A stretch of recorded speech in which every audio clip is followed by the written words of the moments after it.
live. Good morning, and welcome to the Happy Parent free Facebook Live coffee morning. And this is episode 6 we're on. So, cheers to you and cheers to you. Like last week, I'm recording on another device so we can upload it to our YouTube channel, which you guys can go and like, and that'll be great, and maybe share. That'll be even better.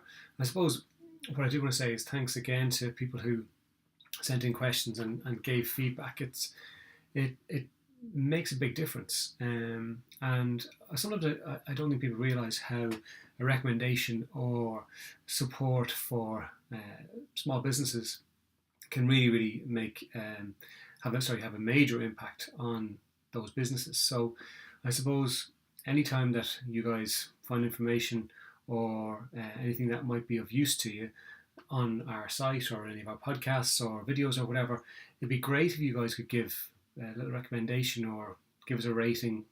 5 stars is always good. 5 stars is always good. So that'd be fantastic. Right, that's my cheap request for something, some support. So I suppose what else has happened? I suppose this week I did a podcast with Shane Monaghan, who is the CEO of Lemur. And I don't know if any of you guys know the Lemur app, but it is a social audio app. It's a lot of fun. At the moment, it's only on iPhone, but it is coming to Android soon, I've been assured. But it was very interesting to talk to Shane, because I talk to people an awful lot, but I rarely talk about myself and my background. So I kind of delved into my history, and it was kind of a bit of a strange feeling, to be honest with you, to be kind of talking about myself. But if you guys were interested, do go and check out Lemur, Limor, and join the conspiracy. As I say, I think the Android version is coming very soon. But anyway, so we'll crack on with the questions. I have had a few questions sent in, which is great. Coffee mug today is a kind of a grey, circly one, given to me by my mum. Thanks, Mum. So I love my second cup of coffee in the morning. We'll take any mugs people want to send in. They'd be fantastic, and we'll see what comes in. Right, let's crack into it. So we'll start off nice and easy-ish. How do you keep your composure and a straight face when you're trying to discipline or discuss something with your child and they respond to you in some way that just makes you want to laugh?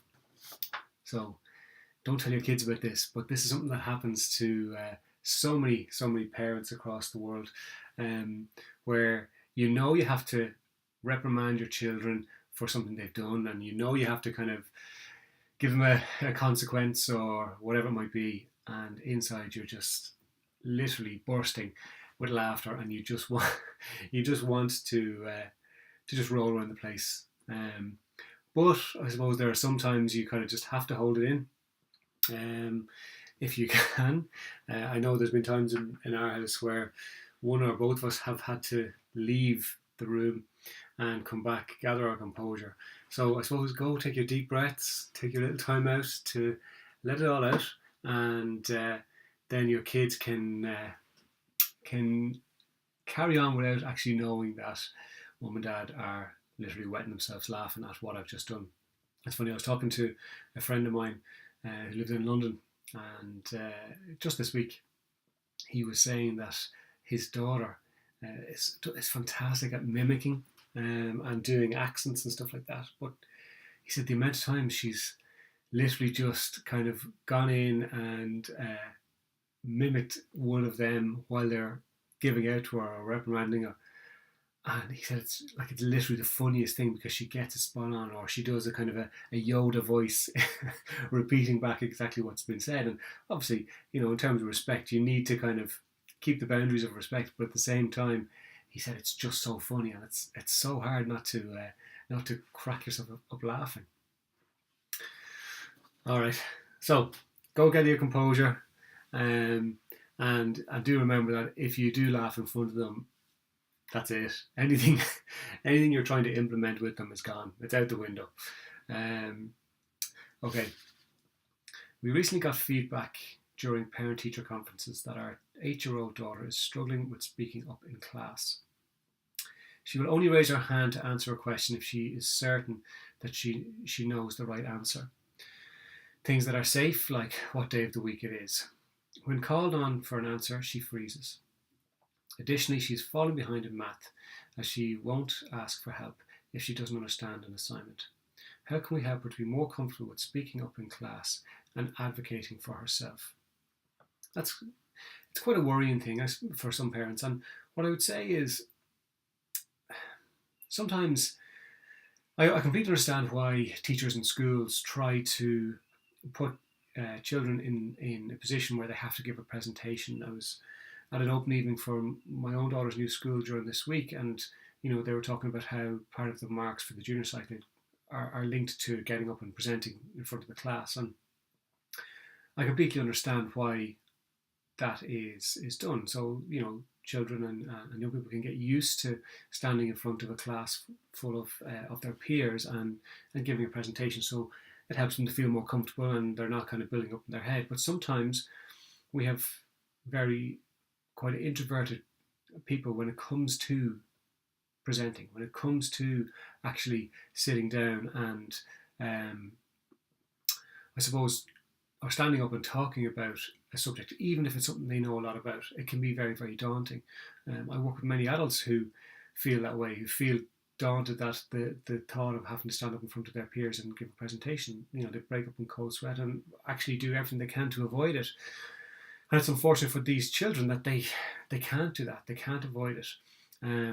So what you might find is that your child has got pains in their stomach on the day of presentations, or in the build up to it, that they're a bit off, that they're not quite themselves, and this can be very, very, I suppose, concerning as a parent, because you don't want your child to feel anxious. You don't want them to be put into a position where they feel uncomfortable. But at the same time, they need to learn that it's actually okay, that's something they can do. So maybe you could go back to your child and sit down and ask about what is it that is actually going on for them. What is it about the situation that makes them feel uncomfortable? And then talk through the ways and little techniques that you might use. So it might be a case that you don't know exactly what's going on for them, because they might just say, "Oh, it's fine," because they don't want to bring any emphasis on themselves. But at the same time, what you want to do is try and say, look, these are the little techniques and tricks that I use myself, that that sometimes I feel nervous when I have to give a presentation or I have to stand up, and I completely understand where you're coming from. So it's okay to feel nerves. Nerves are completely natural. They're normal, and they're a part of everybody's life. We all have them at times.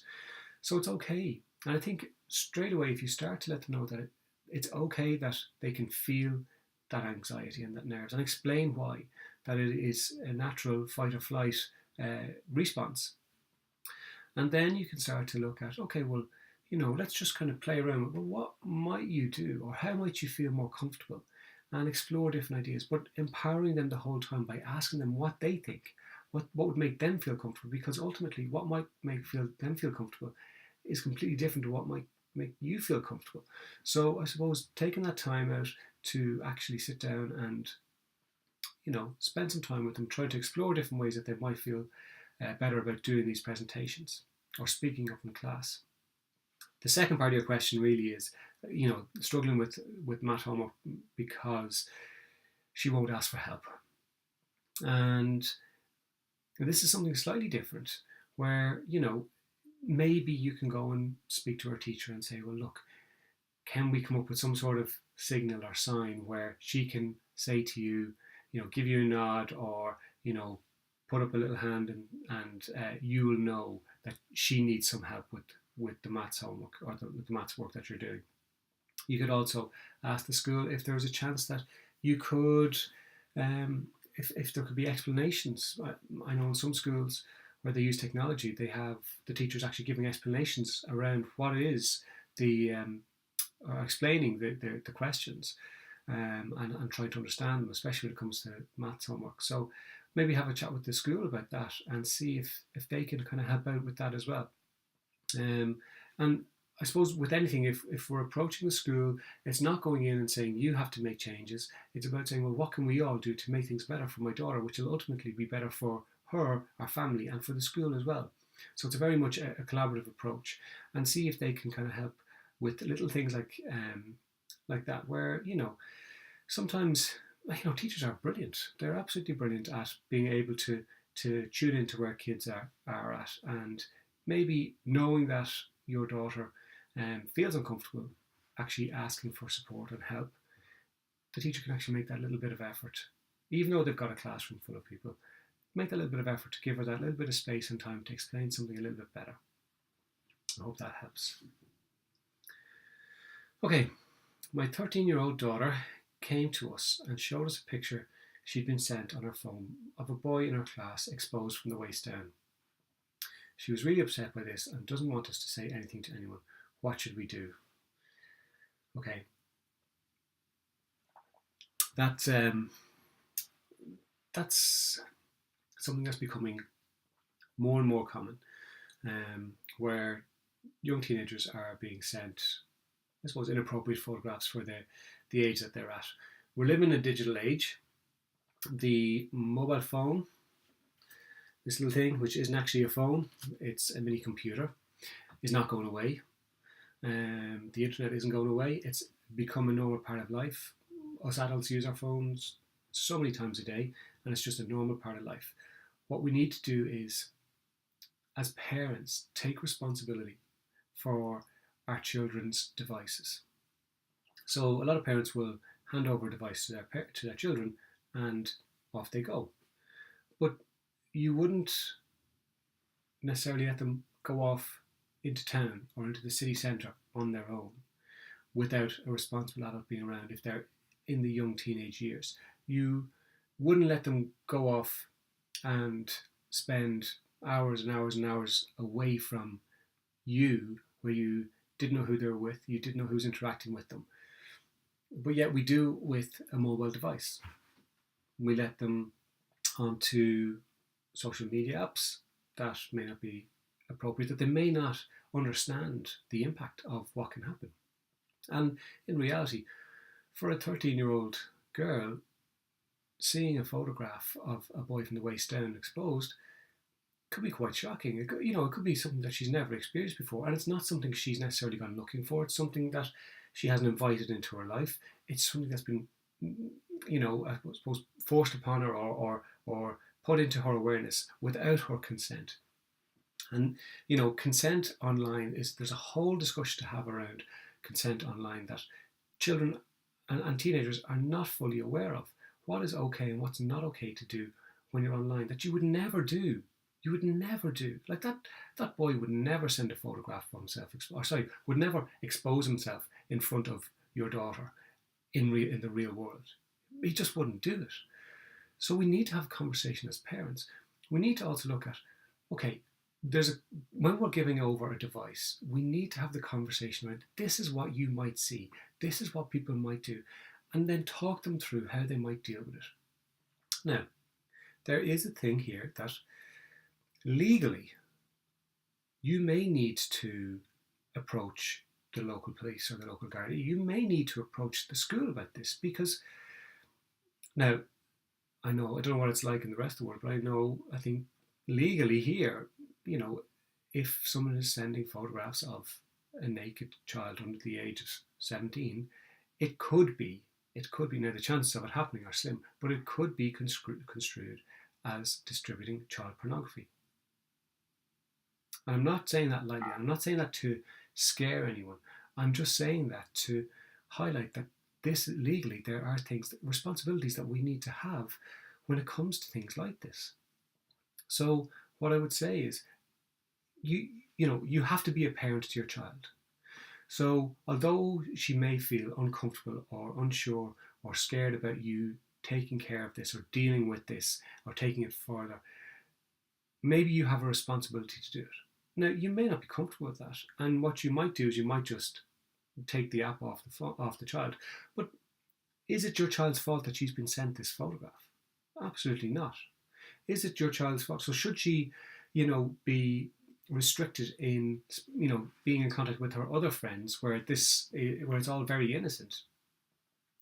Is that fair? You may decide, to take the phone off her altogether. Again, is it her fault? No, it's not. So it's about saying to her, I think, this is not your fault.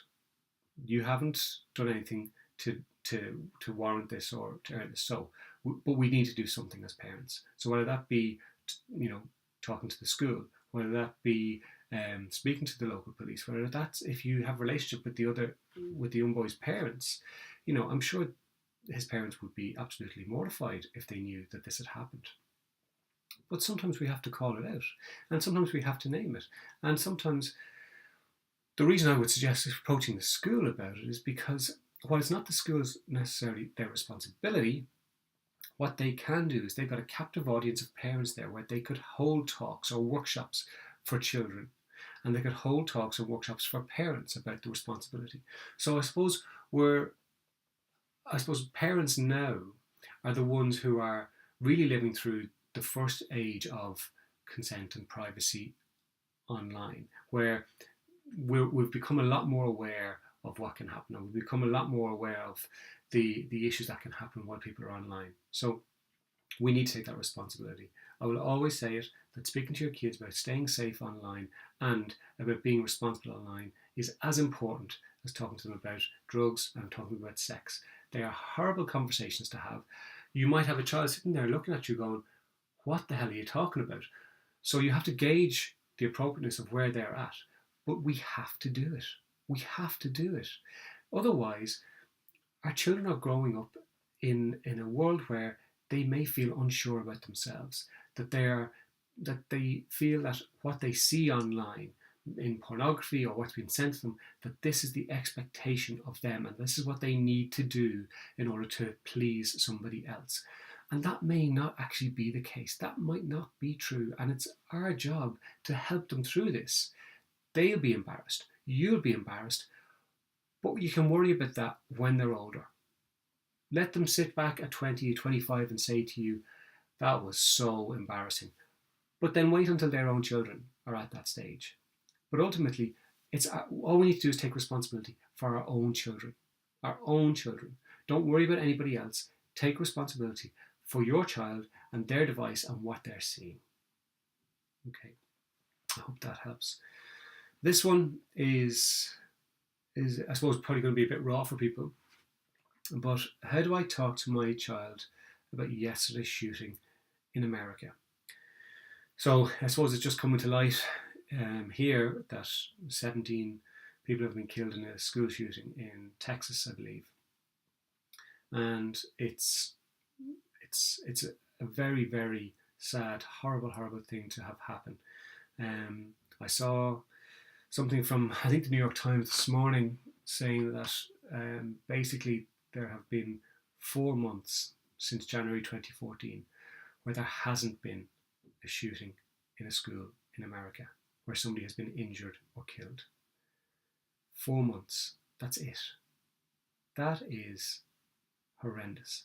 And the people in power in America need to save people's lives. Okay? Now, that's a separate little Alan mini rant, but we do need to talk to our kids about this. You may not be living in America, but your children are going to see it or hear it on the news, or there's going to be talk about it in the schoolyard. So sometimes kids find it very difficult to comprehend. When Donald Trump got elected into office, I did a lot of talks in schools around how do we talk to our kids about Trump getting in, because what they had come across constantly in the media was that this horrible, evil man was elected by millions and millions of people, and they could not understand it.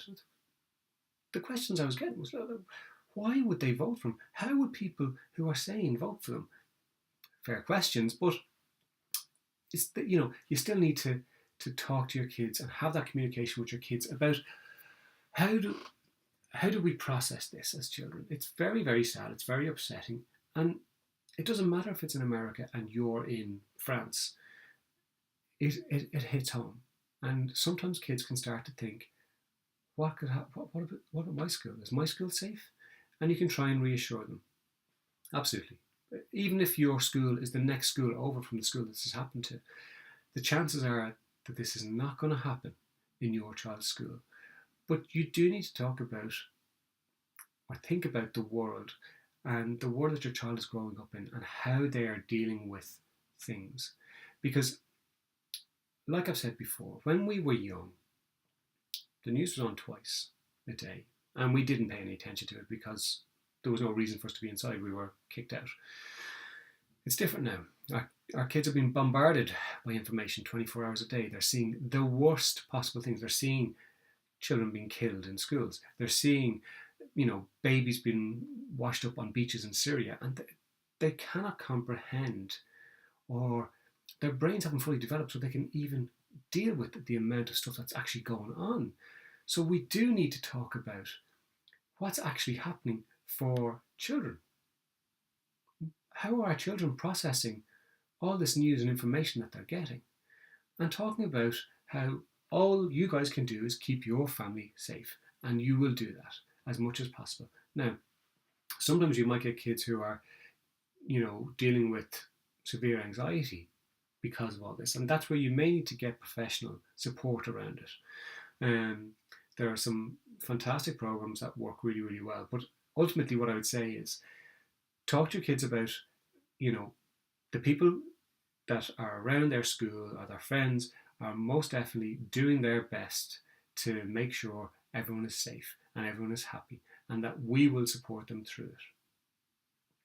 And then trying to look at the positive things in their life and the things that they can do and engage in, and look at all the good things and try and work around that. And then if their anxiety is increasing, do go and seek professional help. It may only take 2 or 3 sessions for them to actually get help to overcome that anxiety. So go and speak to someone in your area who may be able to help you out, or contact me and I'll put you in the right direction to somebody who might be able to help you out. Okay, we've gone over our 20 minutes. Thank you very much. Episode 6 done and dusted. Hope you guys got something out of it, and please do give us a rating and a comment if you wish, and hopefully we will see you all next week. Take care, guys.